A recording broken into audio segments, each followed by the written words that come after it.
अस्सलाम वालेकुम नाजरीन। अक्सर दोस्त ये सवाल करते हैं कि पाकिस्तान का एंड टाइम से क्या ताल्लुक़ है। क्या कोई अहादीस, रिवायात, कुरानी आयात या कुछ ऐसे प्रोफेसीज़ हैं जिसमें पाकिस्तान का ज़िक्र मिलता हो, और ग़ज़वा हिंद की जिस तरह बातें की जाती हैं, ये क्या हकीकत है या अफ़साना है, ये रिवायात घड़ी गई या रिवायात दुरुस्त हैं, नेमत शाह वली कौन थे। मैं उस तरफ कम जाऊँगा, बल्कि मैं आपको सही तनाज़ुर में, सही रिवायात के कॉन्टेक्स्ट में ये वाज़े करने की कोशिश करूँगा आपके सामने कि पाकिस्तान का क्या रोल है या नहीं है। देखिए नाज़रीन, जो मैंने ग़ज़वा हिंद की अहादीस है उसके बारे में एक प्रीवियस वीडियो बनाई थी शुरू में, वो आप देख सकते हैं प्लेलिस्ट से। उसमें मैंने जिक्र किया कि ग़ज़वा हिंद लेकिन जिस कॉन्टेक्स्ट में हम बयान करते हैं, जिस तरह हम जिक्र करते हैं, ये इतनी जल्दी नहीं होने वाला। हत्ता कि जब पाकिस्तान इंडिया 10 दिन की कॉन्फ्लिक्ट शुरू हुई तो उसे भी लोगों ने, यूट्यूबर्स ने, टिकटॉकर ने, सोशल मीडिया एक्टिविस्ट ने अपना चैनल चलाने के लिए, अपने कंटेंट को वायरल करने के लिए ग़ज़वा हिंद का नाम दे दिया। 4 दिन में जंग ख़त्म हो गई। हर एक अपनी पुरानी जो जंग की जगह थी, जंग से पहले वाली पोजीशन थी, उस पर वापस आ गया। लेकिन ग़ज़वा हिंद उन्होंने लड़ ली, थर्ड वर्ल्ड वॉर भी करवा दी। हर रोज़ थर्ड वर्ल्ड वॉर कराते हैं। मैंने एक वीडियो में जिक्र किया था कि इमाम मेहदी की ज़हूर को हो सकता है सदियों बाद हो। ठीक है, अलामात तूफ़ान नूह के दौर से पहले ऐसी वाली अलामात जो रिवायात मिलती हैं उसके मुताबिक ज़ाहिर होंगी, यानी बार बार जाली तरीके से लोगों को एक डिसेप्शन क्रिएट करके आजमाया जाएगा। लोग समझेंगे अब हो रहा है ज़हूर, अब हो रहा है, आखिर में एंड में नहीं होगा। फिर लोग मायूस होते हुए कम होते जाएंगे, एंड में थोड़े से लोग बच जाएंगे। ये जो 313 की तादाद मिलती है लश्कर इमाम मेहदी की, या 12,000 लोग बाद में लश्कर में शामिल होंगे, उस दौर में बच ही इतने से जाएंगे लोग। हर कोई लोग नहीं बचेंगे, थोड़े से लोग ज़मीन पर बाकी रह जाएंगे, जो अहले ईमान होंगे, अहले हक होंगे, जो हक का दामन थामे रखेंगे। उसकी रीज़न ये है कि अक्सर लोग जो है इस हकीकत का भी इनकार कर देंगे कि ईसा इब्न मरियम ने, ये इमाम मेहदी ने आना, ये एंड टाइम्स पर कोई मज़हब का गलबा होगा या नहीं होगा। लेकिन ये कि पाकिस्तान को हर चीज़ में जोड़ने की कोशिश की जाती है ज़बरदस्ती रिवायात में। वो कहते हैं कि जी ग़ज़वा हिंद जो है उसमें पाकिस्तान हिंदुस्तान को फ़तह करेगा। शेर अली शाह नामी शख्स जो है वो हिंदुस्तान को फ़तह करेगा। उसके बाद जो है ज़मीन मरकत की तरह लर्ज़ेगी जब सरहद के गाजी, सरहद के पठान सर उठाएंगे और आकर हिंदुस्तान को फ़तह करेंगे, लाल किले पर परचम लहराएंगे वगैरह वगैरह। और फिर ये कि इमाम मेहदी के लश्कर में पाकिस्तान की आर्मी जाएगी, हज़रत ईसा की हिमायत ये करेगी। फिर एक हदीस को बयान किया जाता है, हदीस के मुताबिक मेरी उम्मत के कुछ लोग हिंदुस्तान फ़तह करेंगे, अभी वो पलटेंगे ही कि शाम में ईसा इब्न मरियम को पाएंगे। ये रिवायत, ये हदीस बयान की जाती है। दुरुस्त है बिल्कुल ये हदीस। लेकिन ये कि अब क्या आप समझते हैं कि इस दौर में अगर कोई जंग होती है और फ़र्ज़ के हिंदुस्तान फ़तह भी हो जाए, अब आप देखते हैं कि तारीख़ में कितने ही मरतबा हिंदुस्तान फ़तह किया गया है। ठीक है, दिल्ली सलातीन में कुतुबुद्दीन ऐबक ने सबसे पहले वायसराय हिंदुस्तान बना। शहाबुद्दीन गौरी का मुँह बोला बेटा था, उसने हिंदुस्तान फ़तह किया। उसके बाद ज़हीरुद्दीन बाबर ने हिंदुस्तान फ़तह किया। उससे पहले भी बाद में भी फतूहात हुई। तो हिंदुस्तान को, दिल्ली को बार बार फ़तह किया जाता रहा। क्या वो ग़ज़वा हिंद थी? नहीं थी, क्योंकि ईसा इब्न मरियम नहीं आए आसमान पर से, उन्होंने नाजिल नहीं हुए, इमाम मेहदी का ज़हूर नहीं हुआ, तो ग़ज़वा हिंद तो ना हुई वो। नाज़रीन, सोचने की बात है और गौर करने का मकाम है कि कुछ लोग ये कहते हैं कि जी हमारी जो आर्मी है, हमारे जो मुसल्लह अफवाज हैं, ये इमाम मेहदी के लश्कर में शामिल होंगी या ईसा इब्न मरियम की मुआवनत करेंगी ग़ज़वा हिंद के बाद। देखें, ये ऐसा हो सकता है, लेकिन अगर करंट सिचुएशन पर नज़र दौड़ाएं तो अब ऐसा नहीं है। अब हम टोटल, जब से पाकिस्तान तख्लीक किया गया है, हम अमरीका की गेम का हिस्सा हैं। हम चीन के लिए सर्व कर रहे हैं, ये अमरीकी मफादात को पूरा कर रहे हैं। सोवियत यूनियन से लड़े इस्लाम के नाम पर हमें यूज़ किया गया। हम अमरीका के सुपर पावर बनने के अमल में पूरी तरह शरीक रहे, और यूनिलैटरल वर्ल्ड यानी एक कुतबी मुल्क दुनिया जो है, उस मुल्क की, उस एक कुतबी दुनिया की तश्कील के लिए हमने अपना कंधा फराहम किया। उसके बाद हमने अमेरिका के लिए दहशतगर्दी की जंग लड़ी, नाम नेहाद जंग लड़ी, जो फॉल्स फ्लैग ऑपरेशन जो 911 का था उसके बाद वजूद में आई, हम लड़ते रहे।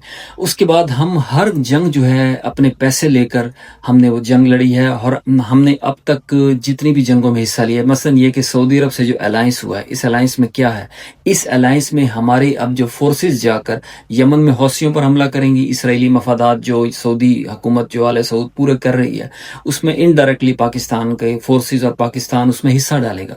तो इससे क्या मैसेज जाएगा? क्या ये खुदा की जंग लड़ रहे हैं? हमने पाकिस्तान में कोई ऐसा सिस्टम कायम नहीं किया, ना यहाँ मज़हब मजबूत है, ना ईमानदारी, ना इखलाकियात, फ़िरका वारियत है, सूबाइयत है, हर वो बुराई है जो कि एक खुदा दुश्मन मुआशरे में होनी चाहिए, वो सब की सब मौजूद हैं। तो और हमने अब तक जो فلسطین کا معاملہ تھا، غزہ کے معاملے پر ہم نے جو خاموشی اختیار کی ہے، اب تک ہمارا طرز عمل ناظرین ایسا ہرگز نہیں ہے کہ ہم کہہ سکیں کہ یہ خدا کی جنگ لڑ رہے ہیں یا خدا کا ملک یہ واقعتاً ثابت ہو رہا ہے اپنے طرز عمل سے۔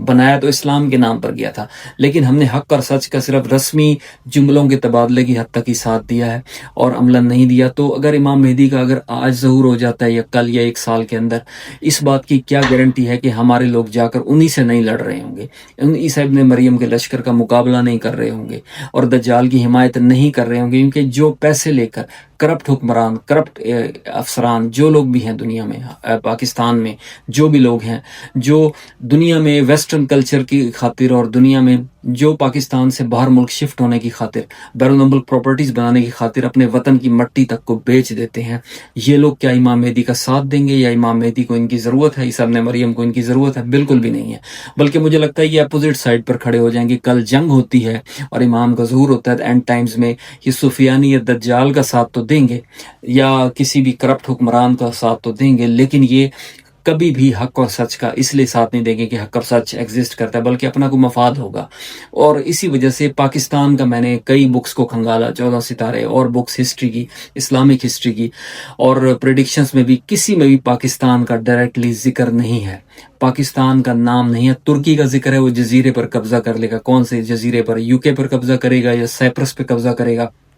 اینڈ ٹائمز میں یہ نشانی موجود ہے، ترکی اسٹرانگ ہوگا، ایران کا ذکر ہے، خراسان کا ذکر ہے، فارس کا ذکر ہے، عربوں کا ذکر ہے، عربوں کے لیے تباہی ہے، اس پر الگ ویڈیو بنے گی۔ تو یہ ان قوموں کا ذکر ہے، پاکستان کا نام تک موجود نہیں ہے، زبردستی ریلیٹ کیا جاتا ہے، ہمیں اپنے وطن پر فخر ہے، لیکن یہ کہ یہ ایک ہارش ریالٹی ہے، تکلیف دہ اور افسوسناک بات ہے کہ آپ کے سرزمین ملت اسلامیہ پاکستان کا کسی ریلیجس پروفیسیز میں ڈائریکٹلی ذکر نہیں ہے کہ یہ آ کر دنیا کو فتح کرے گا، اور جس طرح اولیاء پریڈکٹ کرتے ہیں کہ ہاں اور نہ میں دنیا کے فیصلے ہوں گے، ایسا کچھ بھی احادیث سے اقوال ثابت نہیں۔ ہاں، ہندوستان کو جو لشکر فتح کرے گا وہ اینڈ ٹائمز کے غازی ہوں گے، جب دجال آ چکا ہوگا اور دجال کا مقابلہ کرنے کے لیے وہ پھر ایک لشکر جائے گا خراسان سے، ایک یمن سے جائے گا، تو پھر ہندوستان سے ایک لشکر شاید معاونت کر دے، لیکن یہ ابھی اینڈ ٹائمز میں ہوگا، اور تب یہ سچویشن ہوگی کہ ہندوستان واقعتاً فتح ہو چکا ہوگا۔ وہ کون کرے گا؟ سرد کے غازی کریں گے، یہ ابھی کسی حدیث سے نہیں ثابت کہ سرد کے غازی ہوں گے، یہ نعمت شاہ ولی کی پیشین گوئیاں ہیں، اور ان کی پروفیسیز کو مختلف طریقوں سے مختلف رنگ آمیزی بھی کی جاتی ہے، لیکن یہ کنفرم نہیں ہے کہ ایسا کچھ ہوگا، اور نہ ہماری کوئی مذہبی روایات اور کتابوں میں اس کا ذکر ملتا ہے۔ تو اس لیے یہ کہنا کہ جی یہ خدا کی جنگ ہم لڑ رہے ہیں اور اینڈ ٹائمز کے لیے ہم تیار بیٹھے ہیں، کس طرز عمل کی بنیاد پر ہم دعویٰ کر سکتے ہیں؟ کیونکہ تاریخ میں، احادیث میں، روایات میں پاکستان کا نام تک نہیں ملتا کہ وہ اینڈ ٹائمز میں اس کا کوئی بڑا رول ہے۔ جو کہتے ہیں کہ جی ایک راز ہے، یہ قابل احترام ملک ہے، ہمارا ملک ہے، ہم احترام کرتے ہیں، لیکن یہ کہ اینڈ ٹائمز میں امام مہدی کے ظہور کے وقت کوئی رول ہے، یہ ثابت نہیں ہوتا۔ عیسیٰ ابن مریم کی مدد کریں گے، یہ ثابت نہیں ہوتا۔ انہیں پاکستان کی ایک قوم کی ضرورت پڑے گی، یہ بھی ثابت نہیں ہوتا۔ جس قسم کے عقائد کا بگاڑ یہاں پایا جاتا ہے، جس قسم کے رویے ہیں، جس قسم کی بے ایمان قوم ہم نے تخلیق کی ہے 75-76 سالوں میں، 80 سالوں میں، اس بے ایمان قوم کو کبھی بھی امام مہدی یا عیسیٰ ابن مریم یا خدا قبول نہیں کرے گا کہ وہ اینڈ ٹائمز میں اپنا حصہ بنائے اور اپنے آپ کو سرخرو کر لے۔ ایسا کچھ نہیں ہونے والا، اور اس غلط فہمی سے باہر نکلنا چاہیے، بلکہ ان حقائق پر یقین رکھنا چاہیے۔ افسوس کے ساتھ یہ ویڈیو بنا رہا ہوں کہ میں یہ کہنے پر مجبور ہوں کہ پاکستان کا اینڈ ٹائمز کے حوالے سے کوئی رول نہیں ہے اس طرح، اور اگر کوئی ہندوستان فتح کریں گے، ضروری یہ نہیں، اب یہ حدیث پر غور کریں، میری امت کے کچھ لوگ ہندوستان فتح کریں گے، اب یہ نہیں کہا کہ وہ پاکستان کے لوگ ہوں یا سندھ کے لوگ ہوں گے۔ ہاں، مولا علی علیہ السلام کی یہ حدیث ملتی ہے کہ ہند سندھ کو فتح کر لے گا، اور ہند تبت کے پانیوں سے تباہ ہو جائے گا، یعنی ہند اس سندھ کو فتح کرے گا اور ہند خود بھی تبت کے پانی سے تباہ ہو جائے گا۔ اب چائنا نے تبت میں ایک ڈیم بنایا، اس پر ایک ویڈیو بنائی ہے، آپ دیکھ سکتے ہیں، پلے لسٹ میں کوانٹم لیجنڈز میں موجود ہے، وہ کوانٹم لیجنڈز نامی پلے لسٹ میں یہ ویڈیو موجود ہے کہ تبت میں جو ڈیم بنایا وہ ہندوستان، پورے ہندوستان کو، نہ صحیح 2/3 ہندوستان کو غرق کر سکتا ہے، وہ ڈیم اتنا زیادہ پانی سٹور کر سکتا ہے۔ تو ہند تبت کے پانی سے تباہ ہوگا، یہ حضرت علی کی پیشین گوئی، یہ میں نے پڑھی ہے، اور سندھ کے نام سے اس علاقے کو یاد کیا گیا، اسے ہند فتح کر لے گا، اور اس کے کے علاوہ اور کوئی روایات خاطر خواہ نہیں ملتی. جو امت سے کچھ لوگ ہندوستان فتح کریں گے ضروری نہیں کہ وہ پاکستان یا اس سندھ کے لوگ ہوں. ہو سکتا ہے وہ ایران سے ہیں، ہو سکتا ہے ترکی سے ہیں، ہو سکتا ہے وہ شام یا لبنان سے یا مصر سے لوگ ہیں.